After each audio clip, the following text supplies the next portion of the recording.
Yo, good day mga tol, at ngayon nga makikipagkalakalan ako ng aking hamster sa cup. At ito nga ang isaswap ko, dalawang teddy bear male hamster. At ayan, nilagay ko na nga dito sa may box na ginawa ko na nilagyan ko rin ng divider dahil nga bukod dyan, meron din akong isasama na dalawang male dwarf hamster at isang pair hamster. At eto na nga, dito nga ako kukuha ng dalawang male hamster na isaswap ko. At dito naman ako kukuha ng one pair na dwarf hamster dahil nga anim lahat yun mga tol sa tatlong cup niya. Ayan o, napaka-solid niyan mga tol. Isang Argent na dwarf hamster at isang pure dove na dwarf hamster. At ayan, nilagay ko na nga agad dito at inasikaso ko na nga. At ang meet up nga namin dito mga tol sa may Sabarte Mall sa may Almar. Dahil nga mga tol, tanghali pa rin ako nagde-deliver pagkagising ko galing trabaho. Dating gawi pa rin, nilalagyan ko pa rin sila ng basang tela dahil nga para hindi sila ma-heat stroke sa biyahe lalo na't napakainit ng panahon. Ayan, napakabisa niyan mga tol para kahit bumiyahe ka ng malayuan, hindi pa rin nila agad maa-adapt yung init na sinisingaw ng kalye o ng hangin ba. Dahil naa-absorb ng basang tela yung init ng panahon. Kita nyo, science na tayo mga tol. At ayun na nga mga tol, agad na nga akong bumiyahe at ride safe sa atin. At nandun na nga naghihintay sa atin yung kaswap natin sa hamster ko at sa kanyang cup na mabisa. At yun nga, habang nasa biyahe nga ako, nakita ko nga tong batang to na may hawak ng kalapate. Kaya parang nag-flashback lahat nung mga panahong kasing edad ko pa siya na puro pag-aalaga kami ng kalapate ng aking mga kababata. Ayan o, nakakamiss lang, tapos pupunta kami sa lugar sa mga kung saan para lang ihagis yung kalapate namin. Wala lang, share ko lang mga tol.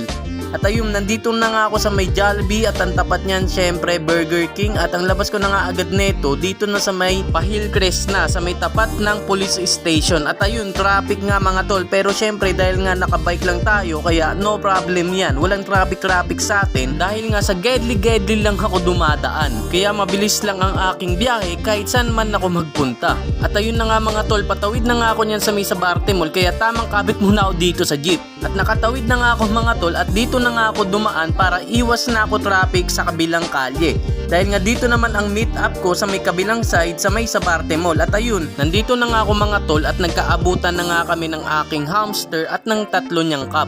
At ayun na nga mga tol, kinek ko nga muna dito yung tatlong cup na sinwap niya at mukhang meron na naman akong bagong trip na larangan sa buhay ko. At ayan, napaka-gudget niyan mga tol. At syempre, pinacheck ko rin muna sa kanya yung sinwap kong hamster. At ayun, nilagay na nga niya sa bag. At ako naman, dinisplay ko muna dito yung tatlong cup para videoan at syempre picturean na rin. Ito ang angas na ito mga tol.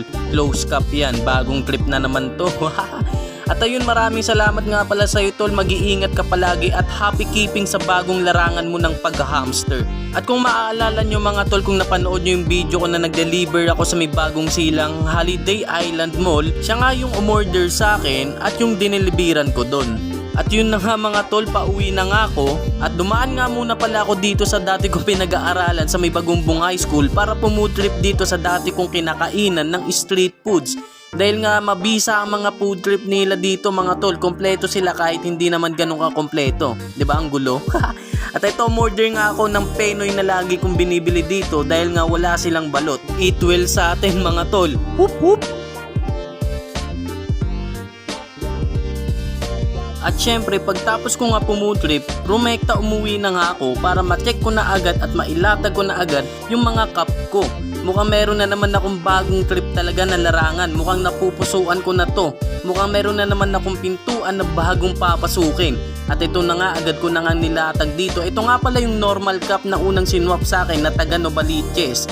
At syempre, ito na nga yung mga bagong swap sa akin ngayon na dadagdagan ko pa kung mapagtripan ko talaga. Pero mukhang trip ko na talaga eh. Kaya ewan, basta ito na yun, bagong trip na naman to mga tol. Wala na akong masabi, kundi kanya-kanyang trip lang talaga. Whoop whoop! Salamat po sa panonood.